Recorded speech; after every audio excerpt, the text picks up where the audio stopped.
together from the cosmic reaches of the universe. Here, in this great hall of the Signal Watch, are the most powerful forces of good ever assembled. Join us as we discuss all manner of topics across the multiverse of comic books, history, creators, storylines, movies, and more. The Signal Watch podcast presents Kryptonian Thought Beast, a comics podcast series dedicated to truth, justice, and peace for all mankind.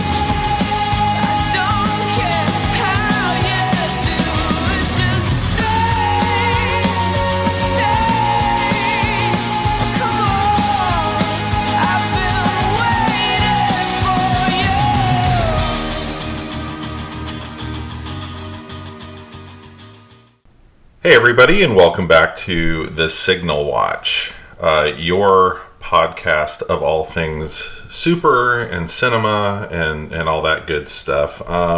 Today we're having a kind of different episode. We're talking about the TV show Smallville, which started airing on originally the WB in 2001. And I'm here with Jamie, who was there with me from the beginning, when we watched the pilot together. And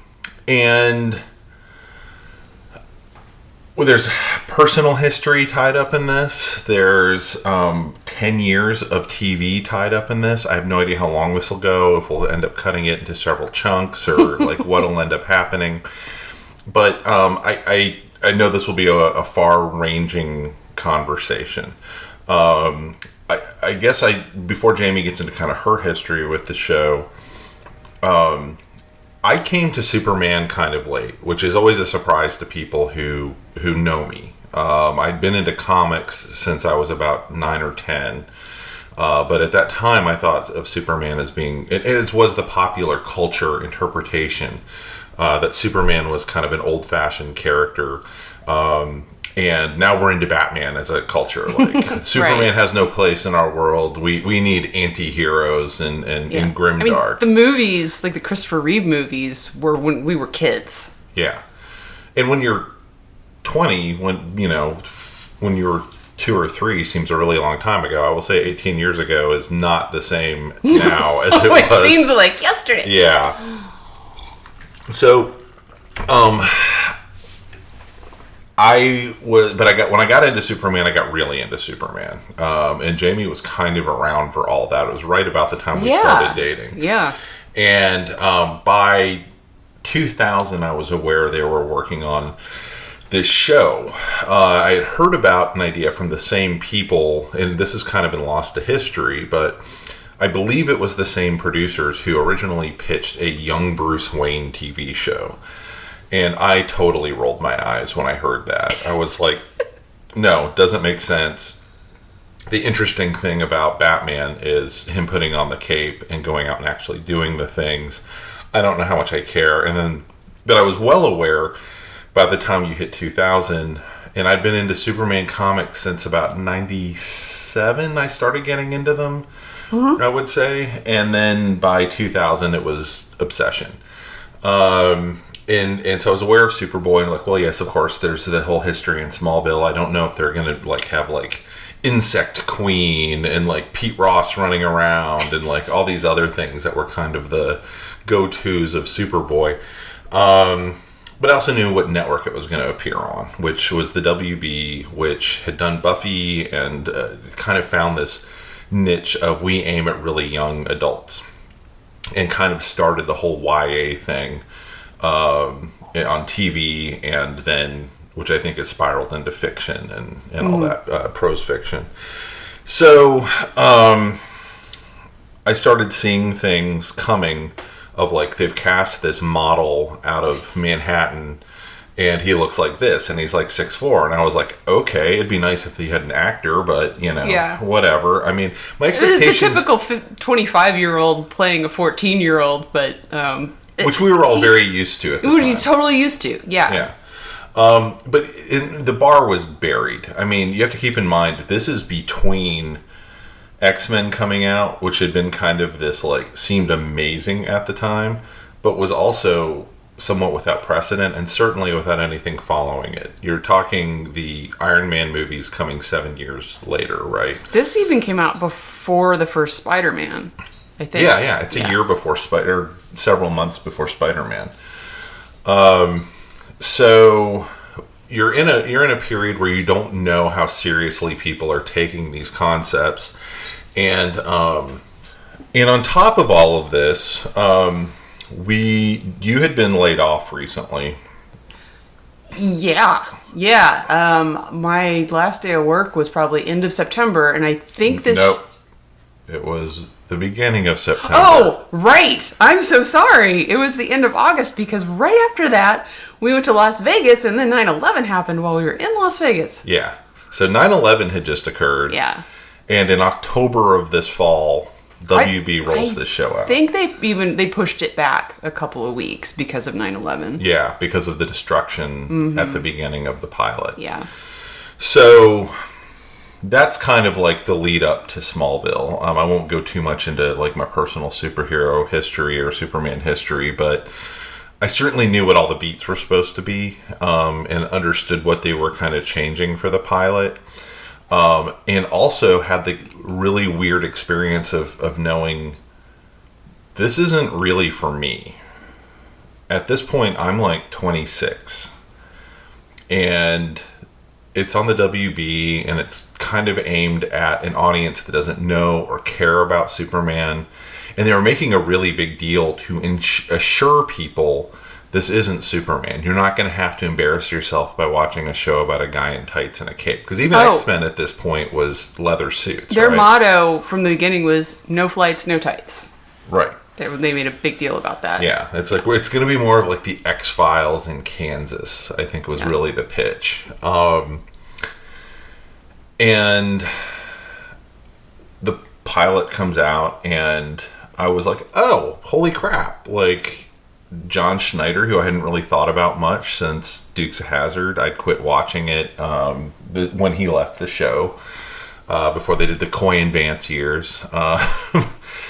And Annette O'Toole had been brought in, who's an acclaimed actor who'd done a bunch of stuff that I knew from like the 80s, including Superman 3, and she was famously read Superman comics growing up in Houston. And then you had John Glover, who I knew from like art films. Like he was and Gremlins 2. And Gremlins 2, right? I mean, so I knew this guy who was like hilarious in Gremlins 2. I knew he'd been on Broadway and I couldn't quite figure out like what the hell was going on with like the adult cast. And then the young adult cast was all across the board complete unknowns. Tom Welling was of course cast as Clark Kent. And then you had Allison Mack as Chloe Sullivan, his kind of Lois Lane stand-in, which I found incredibly strange when the show started. Lana Lang was played by Kristen Kruk, and Lex Luthor, which, if you've ever read the original like origin of Lex Luthor, it's hilarious. He basically like has a chemical lab that Superboy has built for him, and in Smallville. They both are growing up in Smallville, and due to a chemical fire, he loses all his hair, and that is his evil origin in the comics. Is in the 1950s comics anyway. And then he pledges he will have his lifelong revenge on Superboy, and they go from being best friends to being sworn enemies at that point, or at least Lexus. Superboy says, poor Superboy's like, I didn't do anything. You're the one who set the fire, bro. A little more of a slow burn on Smallville. Yeah. So... interesting. Yeah. But you kind of were not that... you were kind of tolerating Superman stuff at that point, I would say. Yeah, okay. Confession time, y'all. this is where all my skeletons spill out of the closets. I am a huge Smallville fan. Huge. And this is not because it is, like, best show ever. It's just, like, I have there's a lot of outside forces that have contributed to my, huge fandom. It's just absolute number one guilty pleasure. So when the show started, I was gonna watch anyway. Probably would have watched even if I hadn't been around Ryan. It was right up my alley. I mean, Ryan talked about, it's, focused more on, like, teenagers, but, like, I was 26 years old. I think it was more aimed at people who didn't care about superheroes. Yeah, but it really hit my sweet spot because it was about superheroes, but then it had a lot of, like, light romance thrown in. But then, like, I think it was, in the beginning, a better show than it had any right to be. Oh, yeah. Yeah, like, absolutely. I didn't know what to expect. I mean, it was clearly they had thrown a lot of money at it, especially in the pilot. Yeah. But it was a gorgeous show. Like, it just, like, the colors popped. They took care to make sure, like, everyone on screen was just gorgeous. Mm-hmm. Like, the lighting was perfect. Mm-hmm. And it was, like, it was fun. It was energetic. It was new and fresh. But most of all, like, it had really memorable and very well-defined characters. That's true. And say what you will about the writing, like, the acting was, not always 100%, but it was better than it had any right to be. Like Ryan mentioned before, like, it had John Schneider and Ed O'Toole and John Glover. But also, like, Michael Rosenbaum was really good. Yeah. He was really good in that role. And I'm going to bring up the elephant in the room, but Allison Mack was a really good actress. Yeah. And then also, they would bring in all these, like, guest stars. I mean, and my absolute favorite was Christopher Reeve. I mean, probably one of the best episodes they ever did was the Christopher Reeve episode. Oh, and he's in it for like 5 minutes. 5 minutes. The best 5 minutes of the show. Yeah, he's clearly the best actor. He's like in a friggin' wheelchair, and he's the best actor on the show. Anyway, so it was a lot of fun, and it also kind of acted as, like, DC for Dummies. Like, throughout the run of the show, they had so many little, like, Easter eggs, but also, like, it was a good introduction to those characters. Like, even to this day, Ryan will mention, what's some random character? I'm trying to think of a random character that wouldn't come up for, like, Zatanna, or, I mean, I know those characters now because, since then we've watched a lot of stuff. And Justice League and whatnot. Yeah. Not the movie, like, but the cartoon. They'll talk about, like, Rick Flag or, whoever, and I'm like, that person was on Smallville. Yeah. So in that way, it was kind of neat. So, I really enjoyed the first season. And then 2002 happened, and we moved to Phoenix, and we were kind of isolated out there. And that is when I discovered Television Without Pity. And if you're not familiar, and social media is, like, the norm now, but back then it was a little hard to come by. And it was bulletin boards back then. Yeah, and it was kind of new for me. And Television Without Pity was, like, really, really funny recaps. Like, in detail recaps and reviews and, like, really fun forums. And I wasn't involved in the forums, but I like to read them. And it was almost more fun to go and look at Television Without Pity after the episode aired than to actually watch the episode. Because sometimes the episodes just weren't that good, but then it was always really fun to go, like, make fun of them. And that was almost, like, more fun than the episodes. So that was the hook for me. I would also point out in this period, fandom is a word I had not heard until 2010, 2011, and I'd heard it, kind of like seen it on the internet and whatnot. In my relationship to comics and superheroes and all that is not one of like going to Comic-Con and like keeping a blog entirely about like, let's talk entirely about Supergirl or Crypto or something like. And there are people who do that, like they and they talk about their fandoms. In Television Without Pity kind of was a weird progenitor. I mean, there'd already been BBSs since the 80s. But Television Without Pity kind of found you these alleys and niches to kind of go down and be with your group, which I would also mention, I wasn't participating in this at all. Jamie would sometimes send me a hyperlink and be like, you should read this funny recap of this episode, and I would, but I wasn't. I was like, I watched the episode while I read a recap. So that was my relationship to it. But I do totally get it now in a way I did not at the time. Yeah. So I am going to now bring up the elephant in the room. We will get to Allison Mack's legal troubles, but this is where things get complicated for me, because Chloe Sullivan was my favorite character. She was maybe my favorite character ever on TV. She was unique in that she was in this show that had a base in comics, a long history in comics, but she was entirely new. She was very loosely based on Lois Lane, but she wasn't Lois Lane. She was Lois Lane's cousin, which they, I think, made up later, because Lois entered the show in like season 4, and then I think they mentioned her cousin Lois. They mentioned her cousin in season. She may have said, "I have a cousin," but she mentioned her by name in season 3. I knew first season she was Lois's cousin. Okay. What I'm thinking, was that in a press release? It easily could have been. Maybe. And I don't know. They didn't talk about it on the show until season 3. Anyway, so she was brand new, and it was just like limitless possibilities with her. Like, everyone else was bogged down with this destiny crap, or it has to line up with the comics, but they could do anything they wanted with her. And she was, again, like I said, she was a really good actress, and you could see every single emotion on her face. Even though, like, Clark wasn't picking up on it, or anyone else, like, you could tell. Well, Clark didn't pick up on anything because he was a dodo.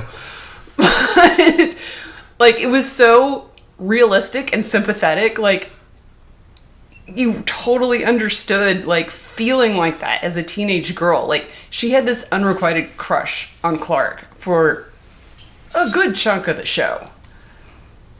And she learned to handle it better, I think, later on. But, like, when she's 15, 16, she doesn't handle it very well. And she was allowed to have flaws, which I actually enjoyed. It made her feel like a real person. But it also, because she felt real, it allowed you this window into this really strange world. Like, she was my connection with this world. So, yeah, and they had her story arc over the series was just, like, bananas. And they like, had all these fake outs of her dying because she didn't exist in the comics. There was, like, real risk there. Like, they could easily have killed her off at any point. And they did. They, like... I'm trying to count the number of times they faked out that she had died or told someone that she had died.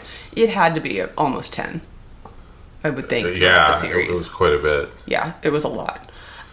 Anyway, but, like, they had her wear all these different hats, and then that mostly made sense. I mean, the writing wasn't perfect on this show, but, like, she started out as a journalist, and she had, like, all this ambition, and she had this, like, wall of weird because she was very suspicious of all of the things that were going on in Smallville.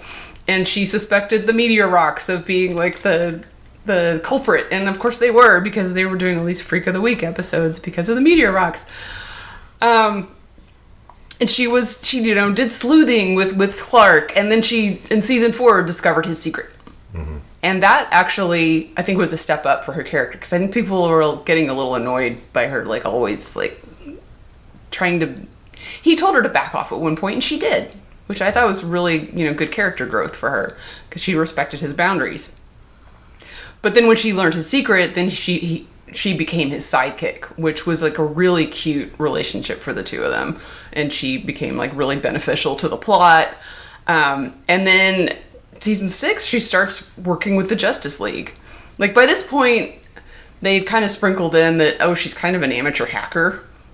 And that was the part that was a little like, okay. But, for TV standards, I bought it.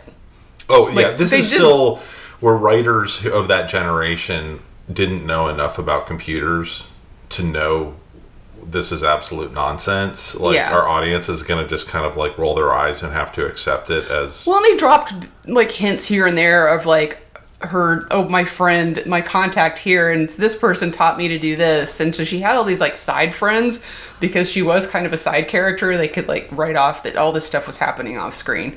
So anyway, she knew her way around a computer. So when she started helping out the Justice League, she was a pretty good hacker. And then she got fired from the Daily Planet. She was working at the Daily Planet at that point because Lex fired her. And then so she goes and works full-time as Watchtower for the Justice League. And I really, really dug that plot line. I really liked that character beat for her. And it was a position that was needed on the show because of so much that was happening. Like a lot of stuff needed explaining. And so that was an easy thing. And they were lazy about it at times, but they would have Clark, go to the Watchtower and find out from Chloe what's going on or talk about it. And anyway, so yeah, that was kind of her overall arc on the show. And there would have been enough plot for me to be happy. But overall, you want your favorite characters to be happy. And her love life was really crappy throughout most of the show. They had her pining after Clark for 6 seasons before they gave her a boyfriend. Like, that is, to me, is just really unrealistic. Like, she's this cute, smart girl, and no one's interested in her? Okay, whatever. Anyway, season 6, they gave her a boyfriend. And it was Jimmy Olsen. They brought Jimmy Olsen onto the show. And I know Jimmy Olsen is like one of Ryan's favorite characters. He has a soft spot for Jimmy Olsen. But this version of Jimmy Olsen was just a dorkmeister. Like, he was fine in the role, but as a romantic relationship, it was really bad. Like, he was the one person on the show, like, she had zero chemistry with. And it was just really odd. And it was really annoying because they kept lying to each other. And it was just a really bad relationship. Yeah. So then finally, season 9 comes around. And they give her a decent love interest. And I was just over the moon. Like, they hooked her up with Oliver Queen, who had played by Justin Hartley. And he'd been on the show since season 6. They'd worked together. They had a background. They worked together... in the Justice League. And their relationship made so much sense to me. Like, it was so refreshing, like, not to have, like, secrets and lies be a problem. It was probably the only relationship on the show that had, like, no bullshit love triangles. Yeah. And they had so much chemistry. Ryan probably, like, could look over at any point while I was watching their scenes and like see all these little hearts popping over my head. And to be totally shallow, they looked fantastic together. Anyway, that helps. So Chloe had a really good ending for me. Like, I was really happy where she was. They had her go back to journalism. And she was, by night recruiting for the Justice League. She was still working with them. She was married to Oliver, and they did a flash forward in the finale, and they had like a son together, and he was like super cute.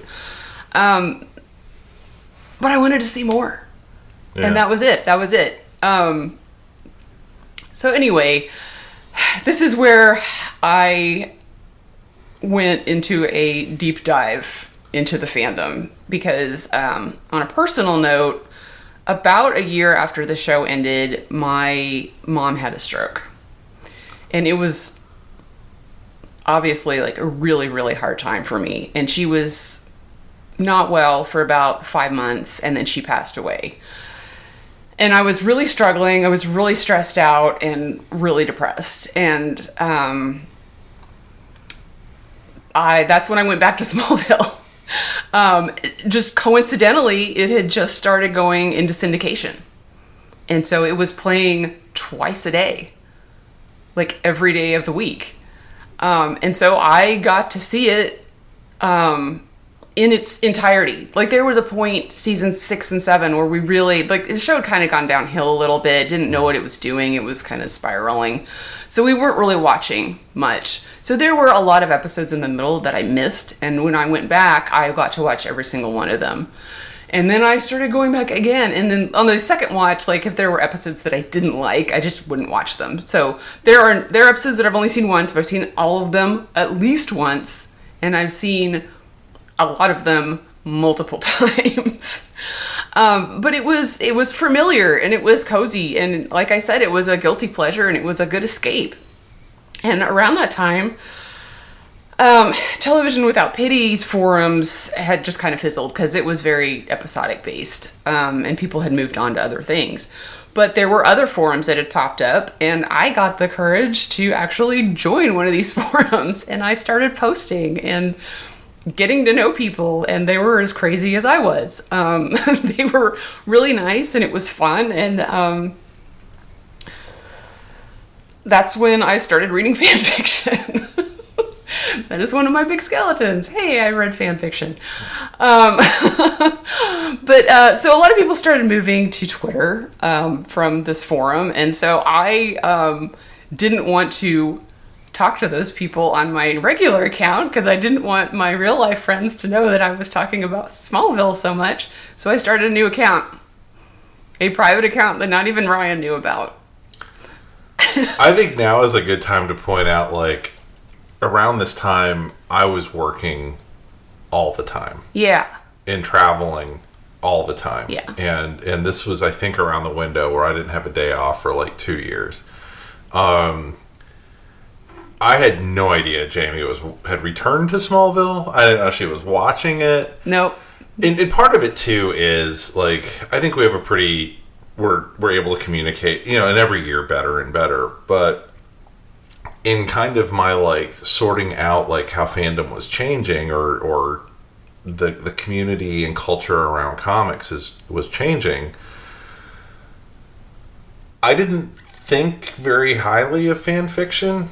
Yeah, I mean, honestly, that was one of the main reasons I kept that shit to myself. Yeah, I mean, I was just kind of like, what are you doing? Like, I to this day, it's not my jam. I don't indulge in it. I think there's plenty of, other stuff out there. It's not, if I like something, I like kind of the official version of it. I now, through this, I will say, have really let go of whatever my, like, gotta keep it real, man, Well, and I resisted it for a long time because of that. And I think just through talking with other people, talking with the authors, like, I knew people online that were authors that were really smart people that could write. Yeah. And so, and honestly, I missed Chloe. I missed that character, and I wanted more. Yeah. And I know you've always said, why read fan fiction when there's just so much else out there? But there's not with this one character. Sure. And that's why I gravitated towards it. Yeah. Where was I going? Oh, and then I was delighted when the comics came out. They were going to do a Smallville comic, and it was written by Brian Q. Miller, who was one of the writers later on in the show. And honestly, it was better written than the show because it was one writer who had, just, that was a big problem with the show. It was like you had 22 episodes a year written by all these different people. So you had this huge problem with consistency. Well, you didn't have that in the comics. And I absolutely loved them. And I would go online and talk about them with my friends.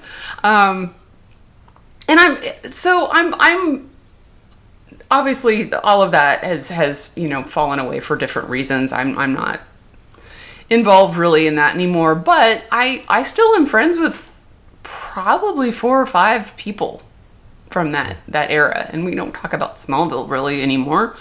But and I love that.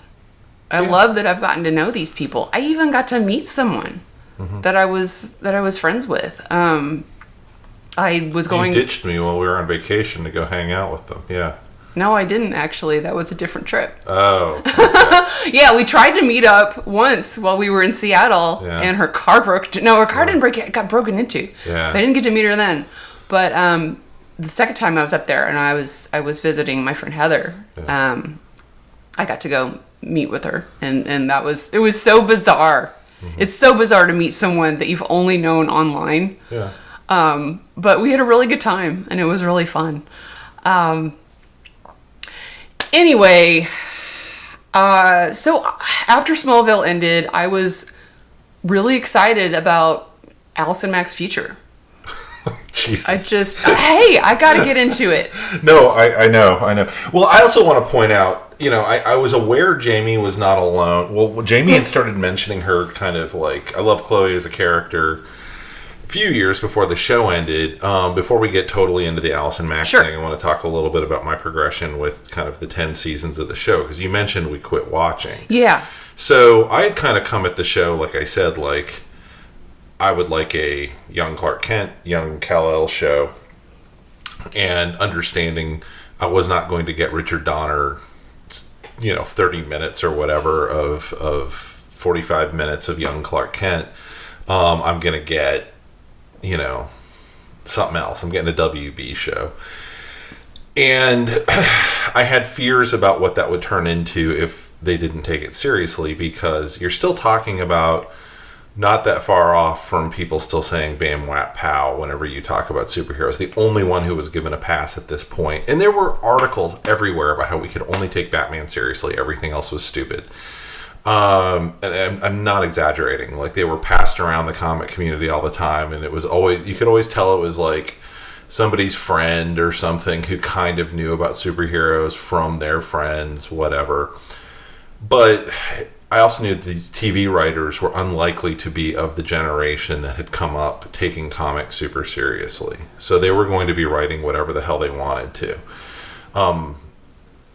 And there was this, I had not really watched it because they didn't air it in Austin or Houston as a syndicated show. There had been like 7 years or something of a Superboy show in the 80s. Right.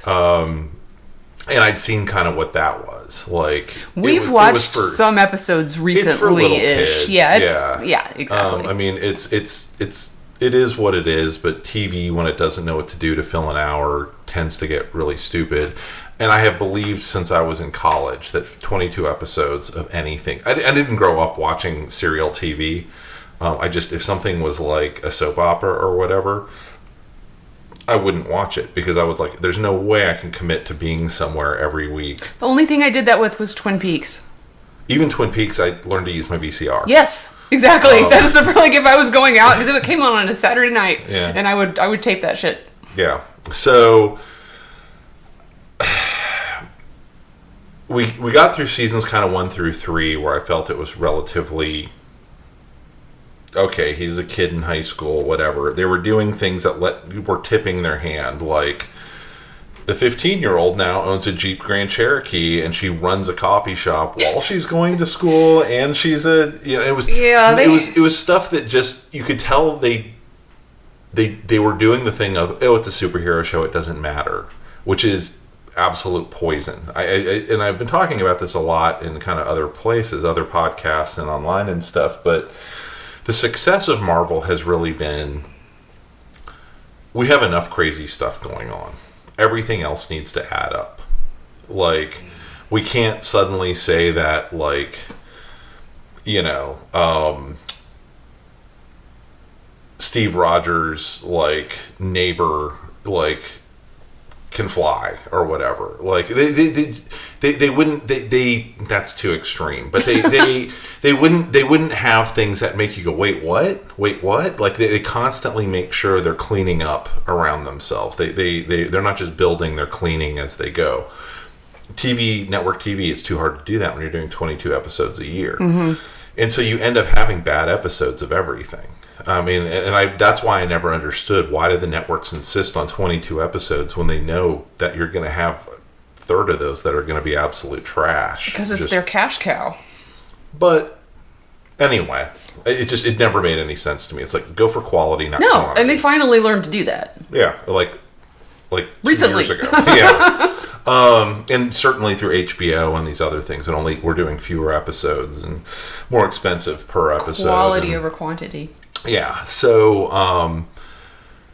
I still remember the episode really early in season 4. I was really excited because, Lois is coming, and Lord knows, it doesn't matter what the media is or who the actor is. I'm a Lois fan. Like the whole Super family I'm in for, but like to me, Lois is as important as Superman in the mythology. Oh, I agree. Yeah. And so I was like, yeah, they're bringing in Lois, and that's a good choice from what I can tell from these still photos. And then you got to like 3 episodes in, and they got to the witch episode, and I was like, oh no. As much as I enjoyed Lois, I thought I enjoyed Erica Durance. Mm-hmm. They didn't know what to do with her. They brought her in too early. I agree. But she probably kept me watching longer. Sure. Because I wanted to see what they were going to do. Mm-hmm. But like you said, by like season, I don't know what it was, but by the time the season show, it was when they went to college.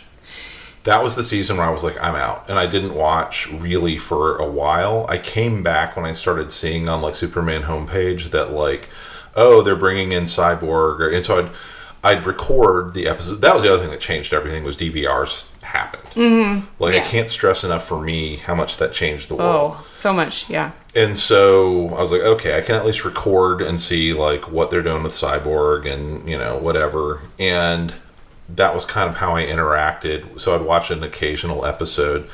And every time I watched it, I mean, I know Jamie just got through talking about how this is a religious experience for her. I was like, meh. Well, no, I mean, I definitely had episodes like that. Like I said, like during the run of the show, for the most part, It was a after party thing for me. Mm-hmm. Just going online and like, wow, that episode sucked, and laughing about it. Yeah. That was the joy of it. But I think they didn't know what to do after season 4. Like it started off as, it's Superman in high school, and due to the fact that all the characters were driving around, I think they were intended to be maybe 16 years old, but it was so popular that I think WB said, "Oh, we gotta milk all 4 years of their high school experience." It's not a big deal. I've never understood why shows think they have to match a season to an academic year. No, I don't either, but they did. Yeah. And so, like, then they tried to put them in college for a year, which I think season 5 wasn't too bad. But then after that, they kind of forgot about college. Yeah. And they didn't know what to do with them until, like, season 8, when, it was kind of an overhaul of characters. Lana left, Lex left, and they brought Oliver back full time. They brought Cassidy Freeman in as Tess, who was amazing. Love her. And it became a grown-up show. And Ryan has said this, it should have been renamed just like Metropolis or something. Well, and that was kind of the thing, is you could feel the stress of them wanting to make a grown-up show when it wasn't appropriate for the characters. Right. I mentioned, so the reason we're even doing this podcast is we just did like a partial rewatch of all 10 seasons. Yeah, because an actual rewatch would be torture. Yeah, I would not have signed up for that. But so we watched a few episodes per season. You can go to the blog at signal-watch.com, and if you look under the Smallville tab, there you'll find the episodes, but I'll talk about which episodes we watched and kind of my impression of what's going on with the show at that time. But I really do feel like they hit, even in high school and certainly right afterward, Clark Kent, who is supposed to be a high schooler, is like running into the offices of CEOs at super speed and like accusing them of things. They've never seen this guy before. And you're like, if a high school kid ran into your office, even if he was onto something, that you were up to that was shady, you'd just be like, all right, why don't you leave, kid? Like, it didn't really make, and they'd always call him Mr. Kent to make you think that they were peers. And it's like, they are not. They are not peers. No. And the show had a really hard time with that until they were like, we're putting Lois in heels and Clark's in a tie, and now they're adults. Yeah. And the Justice League has an office. Yeah, they started treating them like they were like 29 years old. Mm-hmm. Which is how old the actual actors But it also were. caused a lot of narrative problems of like, I do not believe that you would hire a random person off the street who couldn't spell to become the world's greatest reporter. Lois's character on the show was done so wrong. Yeah. In so many ways. If I can ignore everything that happened before season 8, it's fine. Yeah. But they thought it would be cute when they introduced her to have her just not be interested in journalism. So she kind of this is how she got interested in journalism. Clark accidentally blew the barn door off of his barn, and she was out jogging, and it landed right next to her. And she thought that was so bizarre that she had to write a story about it. And so she sold it to the Inquisitor, and that's how she got into journalism. And within 6 months to a year, she had gotten hired to the Daily Planet. Now, not a college graduate, nothing. And, not every journalist certainly has a degree in journalism or a degree at all, but it when you're talking about what's supposed to be the equivalent to the New York Times, it just felt like they kept making up rules for themselves and sticking to them, like way beyond the point of sanity or reason. Yeah. And they would let other things like just melt away, like, oh, they're all going to go to college. Well, the college got blown up in this meteor strike at midterms, and so we're never going to mention college again, and they're all just going to go on with their lives. They did mention that Chloe was taking night classes to finish her degree. That's my favorite TV scam. Mm-hmm. It's like, oh, she's been doing that the whole time in night But school. hey, at least they bothered. Yeah. With Clark and Lois, they didn't even mention it. Yeah. It's not really how night school works, but anyway, I know. It's fine. It's a conceit of the show. Where I'm kind of going with all this is, you mentioned, I don't know, maybe around season 8, as I was kind of returning to the show. I was at this point, I think, watching the episodes in fast forward. No, I wasn't. I was watching. No, I was watching. You weren't even in the room. I'd wait till you went okay. to bed, and then I would watch them and fast forward. And I'd be like, okay, here's an action sequence, and I'd watch it, and I'd be like, because I did not care about the stuff they were doing. Where Lana would be like, Clark, your secrets and lies, like up in the barn, where they literally episodes would at the 15-minute mark already be done. That was before season 8. Yeah, I know, but that was what I'd been trained to expect out of the show. Got it. And so I was like, I hate that. It's horrible, and frankly, all they're really doing is setting up the entire Kent family to be a bunch of like cultish liars. Oh my god, yeah. And like, it went well beyond the point of reason that he was not telling people things. And it's like, you would separate. You would do what people do when they're living a lifestyle that they cannot share. Right? There's a reason, like, people hide their lives from other people, and instead he just did this thing constantly where he was like gaslighting his supposed best friends. When Pete finally figures it out, he gets the shit beat out of him and gets written off the show. Yeah, I don't know what else is going on with that Sam, whatever his name was, Sam Jones third. But I assume other things are going on with the actor. But it was just, they just came up with all these rules. But you get to season 8. Jamie tells me she loves Chloe. As the show, you knew that before then. Well, you'd said it, but it's like, okay, yeah, you liked. There was a difference in how you talked about that character than you had ever talked about something else in my life. Well, I think I wanted to watch season 8 because she was now being second billed, and so she was going to be like basically the second lead of the show. None of that clicked with me. I know. So I know. And so, but you get to the season starts wrapping up, season 10, and I start hearing that there's this fan movement that they're going to collect money and they're going to write a commercial and buy airtime across the US and Canada to run a minute-long ad spot just saying we like Allison Mack, but we really like Chloe. And it is the weirdest fucking thing you will ever watch. I want to go on record and say that I knew nothing about this. So I was as surprised as Ryan when I saw the ad, and it is bananas. Like, that is crazy. Yeah, I love Chloe as a character too, but I'm not going to spend money to make a dumb ad. I will say it gave me some insight into what it's like to harness certain kinds of fandom, right? By intentionally or otherwise. Smallville didn't set out to create Chloe as this character. She probably was set up to get blown up before the show ended, so no they could doubt. explain why Clark never mentioned her or whatever.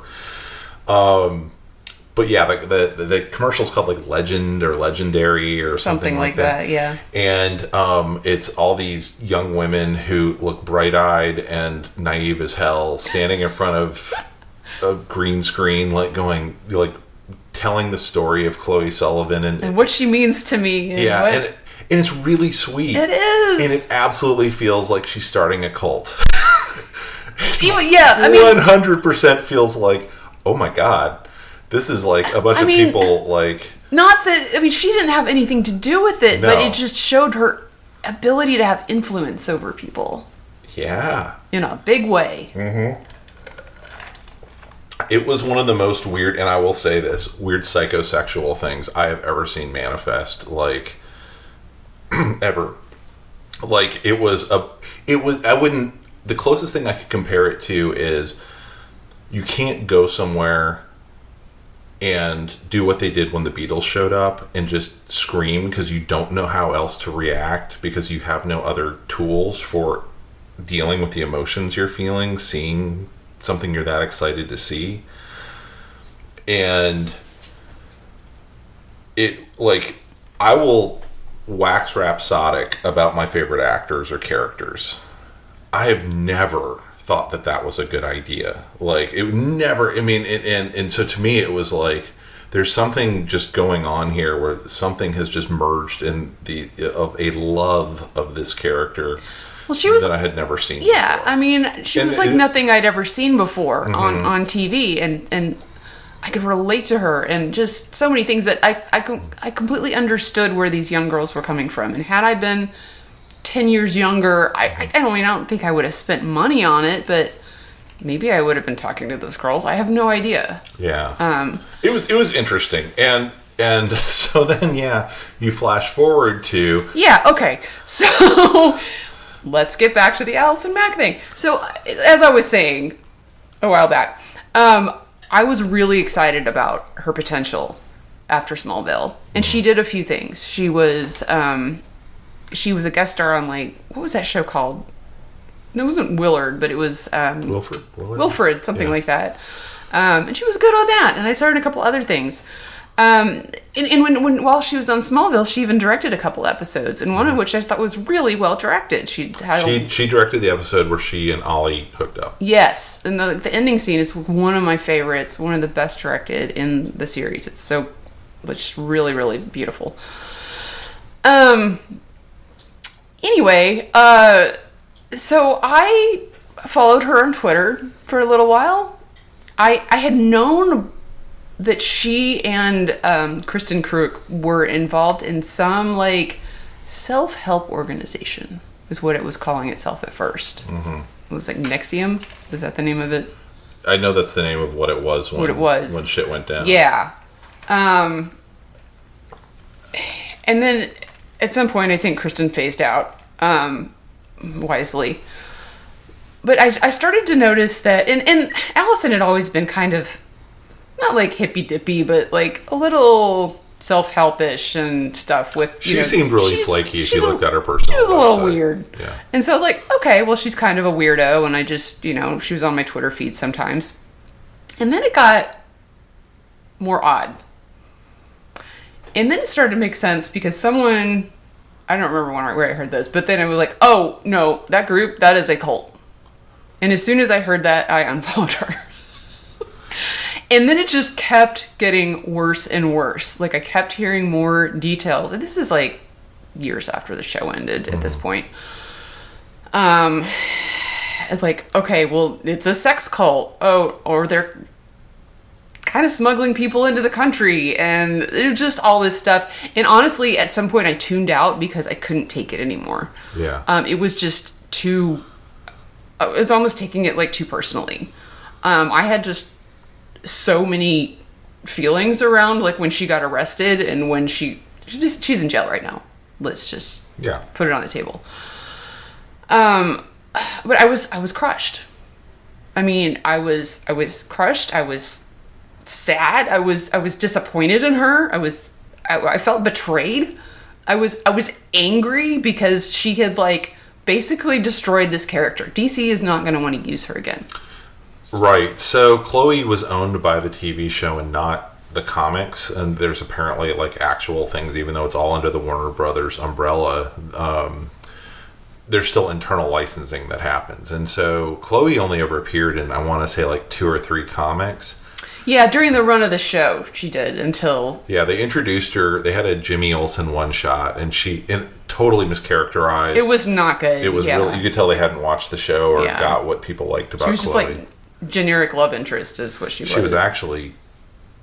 She was mean to Jimmy. The whole... It was like, who was this character? It was a really unlikable portrayal. Yeah. But... Yeah, so, I mean, I remember hearing drips and drabs, and I may have been the person who said, oh, she's in a cult. Like, no, I saw that on Twitter, but it was around the same time, yeah. Yeah, and because I started hearing, before I knew she was involved with it, the guy who was the, like, freelance journalist who was basically, like, no one understands what's going on, talking about, like, oh, here's people who are living a lifestyle they don't want to talk about. They retreat from society, right? Mm-hmm. And that's kind of what Allison Mack and company had done, right? Yeah. They were hiding in their compound sort of area. Oh, she had stopped acting. Yeah, she was not doing anything else. Yeah, you don't engage with people who aren't going to understand or support you in whatever you're doing. So it felt like things came to a head really, really fast, like once that kind of hit the news, and it became like, and you can watch all of this on the HBO documentary, which name I cannot remember. The Vow? The Vow. Yeah. I only watched one episode and then I had to stop. I couldn't. Yeah, there's a couple of documentaries about it at this point and, YouTube videos and whatnot, but I recommend the one on HBO to at least get the rough outline.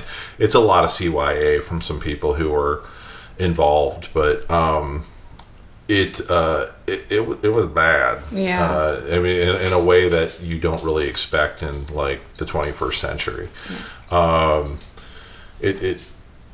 Anyway, it did certainly show that everyone's super vulnerable to getting involved with these things, and and one of the things that really bothered me kind of on the rewatch of all of this is,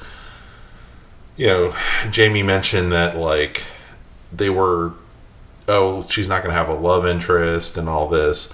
The show kind of goes out of its way, and we didn't watch that many episodes before when she came back in season 8, they really repositioned her as she's kind of hot, and she had even her own love triangle.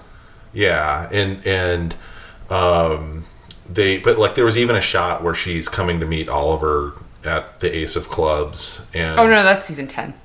Yeah,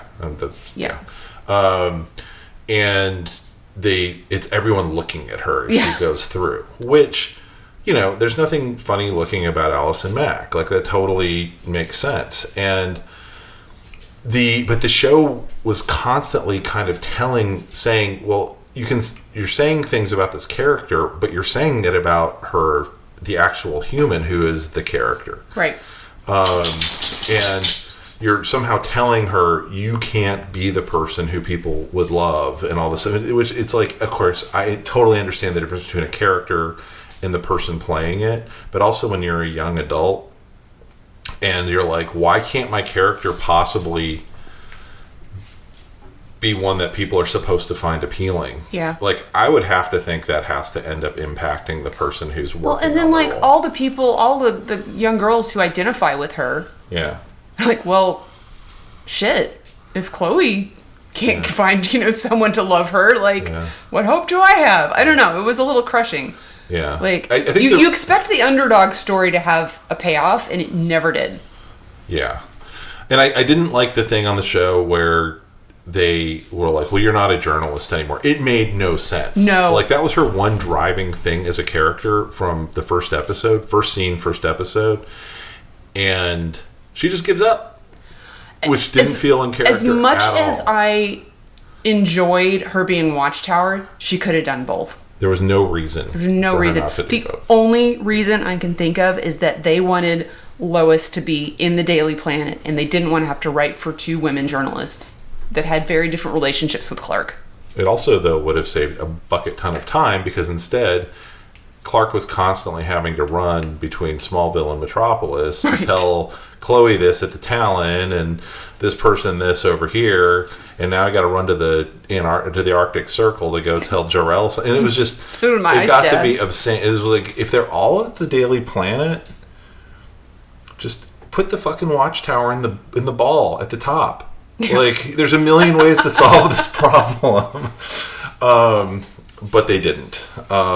So, yeah, I don't want to read too much into kind of how the character was treated versus how she ended up. But at the same time, I had a very hard time separating them out of like, wow, she went for years of like, you're not pretty enough. Yeah. You're not as pretty as everybody else on the show. Which is bizarre because, like, I thought she just got prettier, like, every single year. She really grew into her looks. Mm-hmm. And I thought she was really interesting to look at. I mean, like, I don't know. She just drew me in somehow. And I'm talking about purely on a looks level. She was doing something acting-wise that was really attractive. Mm-hmm. Anyway, before we leave talking about Allison, I just want to wrap up by saying that, like, among all the other, like, disappointment that, came through with her getting arrested, it's, this is how not to get too far into a character and too invested, because I know it's completely irrational, but anytime I think about it, I also feel shame and guilt, like, on a personal level. Like it's something that I did by liking her. And I know that's completely doesn't make any kind of sense, but I cannot help it. And so it's the 20th anniversary of Smallville coming out, or was last year. And so they've been doing all of these panels and Comic-Cons and retrospectives and podcasts and all this stuff. And it tears at me that she can't be, and she's not involved in any of this. I mean, she shouldn't be, but it reminds me of what happened. And it reminds me of, like, the grossness of it all. And I hate that. And it took this long for me to be able to rewatch it. I wasn't sure I'd ever be able to go back and rewatch it. And I'm glad to say that to some extent I was able to just watch it fine, and for the most part separate that out and just be able to enjoy it as a show. But there were definitely times when I would remember, like, what she ended up doing, and it tarnished the character in the show for me. It really did. And I will say one last thing, and then I will be completely done. I also have to mention that I did not appreciate what Superman and Lois did. Right? So Ryan and I have been watching Superman and Lois. And this past season, their main villain was a cult leader named Allie. And I would not have minded if that was a one-off And that was just like a drop in the pond, like little comment that someone made. It's like, ooh, burn, you know, ooh. But she was in the entire season. And every single time they said her name, it took me out of it and made me feel bad again. And I hated that. And it just made me wonder, who is this for? Because if this is just a dig at Allison, she's in fucking jail right now. She's not going to ever watch this. So really all you're doing is hurting her fans. I'm not even a fan anymore. I don't even want to say that. I'm just like fans of the character. Like, I don't know. It's this, like, this is so complicated to talk about. But I just wanted to say that I just didn't appreciate that. Yeah, it was a weird one. I thought it would be one episode or two episodes with that character. And then when I realized, oh no, she's the big bad of the season, it was a little bit of a surprise. The character's maybe as minor of a Superman character as you're going to find. It's from a pair of twins that were considered Parasite when someone had some spin-off idea of how to do Parasite differently for like 2 months, 3 months back in like 2007 or something like that. I had completely forgotten. Like, oh yeah, she's Parasite. And I was like, what the hell are you talking about? I can name like 3 other Parasites, but not. And then I went and Googled it, and sure enough, I was like, oh yeah, I remember that storyline. But after you've read a few thousand Superman comics, it blurs together. I definitely have thought about the kind of pall that it had to have cast over everybody, because they had to know for a while, whenever they showed their faces in public, you know, whether it was Kristen Krug trying to talk about being on Jack Reacher or the Smallville celebration stuff, they probably have to say, we are not answering questions about Allison at this point. Yeah, I have no doubt. And Jamie and I are probably of slightly different opinions of how much the actors are now trying to distance themselves, which I think is a great amount, versus how much they ever were actually friends on set. One of the things that's been interesting is Michael Rosenbaum, basically his job now is doing a podcast called Inside of You, and they just spun off this Talkville podcast where they're doing every episode, which God bless them. They've only done one so far. It's just Welling Rosenbaum, but they're planning to bring everybody in. But the feeling you get is these people weren't super friendly. I mean, they're friendly now as like adults, but whatever was work, you know, they basically were going to set and going home, and they knew each other well enough on set, but they were not like super big chums. So, but you know, Rosenbaum, every time he has someone from Smallville on for a while after it happened, was like, hey, you know, what did you know and when did you know it? And people gave varying degrees of honest answers. But I also think it's kind of a shame, because even people who never watched Smallville,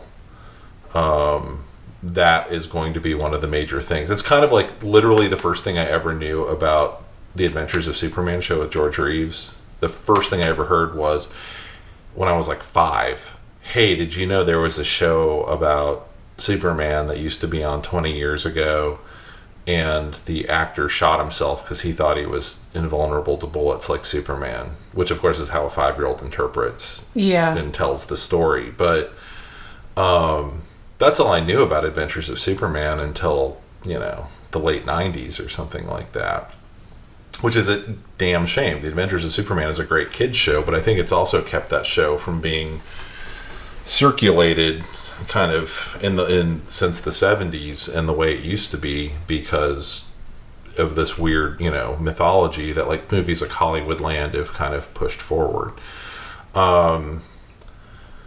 The word on the street is Mac turned state's evidence, which really reduced what would have been her term in jail, and she's been helping out. She's broken ties with, including the woman she married, which was apparently that was to keep that woman in the country. She was Canadian or something, yeah. Yeah, but we'll never really know what happened. I mean, there's even the people who are in the Vow doc, like when they get hardcore interviewed, they clearly didn't know her very well. She was just basically hanging out with the cult leader dude, and so those people weren't as close as kind of they made it sound. I do think it's unfortunate that Superman and Lois kind of went down that path. I don't know if I really have feelings on it. I mean, I feel more bad for you than I care, sure, about any of the rest of it. Yeah. But it. Well, and I feel dumb that I even feel that bad about it. It's just dumb. I mean, there's been enough that it's like when Mel Gibson got pulled over, and he's yelling his various racist theories at the cops that ended up on tape. I have not been super inclined to watch another Mel Gibson movie, and I have friends who totally don't understand. Yeah, absolutely do not understand. Yeah, I don't give a shit about Mel Gibson, so yes, yeah, okay. and they don't understand why I won't keep watching his movies. Right. And they don't, and I have other friends who are just like, oh, why, will you even watch Mad Max again? I was like, yeah, I'll probably watch Mad Max again, but somehow it's easier because all Smallville happened before she got. And I am someone who, by the way, does not have purity tests for actors for the most part. I'm a fan. Most actors are not. Yeah. Well, that's the thing is I'm a fan of classic Hollywood, and you read all the stuff that happened. That used to be part of being a film buff, was understanding all the trash these people did to each other, kind of off camera. And now, of course, everyone's like, oh, how can you ever watch a Robert Mitchum movie? He was mean to Jean Harlow at one point or something. And you're like, go fuck off. Who cares? They're all dead. So everyone was awful. Yeah, and everyone was awful. Understand, in context. But Robert Mitchum was never mean to Jean Harlow. I think she was dead before he ever had a chance to be mean to her. But this is on such an epic scale. It really does. And every once in a while, when we were going through the rewatch, and then I'm right back in it. I'm like, Allison Mack, she's cute. What a good little actor. What a good scene. Oh yeah, cult leader. Yeah. And it does pull you out. I will be curious to see she's supposed to be out in 2 years, something like that. She's already done a year. She might be out next year. Yeah, I think she was supposed to go in for 3, but good behavior, and I'm sure she will. Don't join any multi-level marketing scheme she might bring to you, I guess is what I'd say. But I will never get my Chloe Funko Pop, and that might be the greatest tragedy of all. Yeah, I mean, it's like you said, the character. One of the things I actually want to pause and do a whole other hour on the show. That's fine. We can do that. But kind of how the show interacts with the rest of the media and all the rest of it. But anyway, I think that's a good place for us to pause. Yep. And we're going to do at least 2 episodes on this, following up on our own 10 seasons of watching the show. So, all right. Thanks so much for joining us, and we will be back very, very soon with more Smallville talk. Bye. Bye.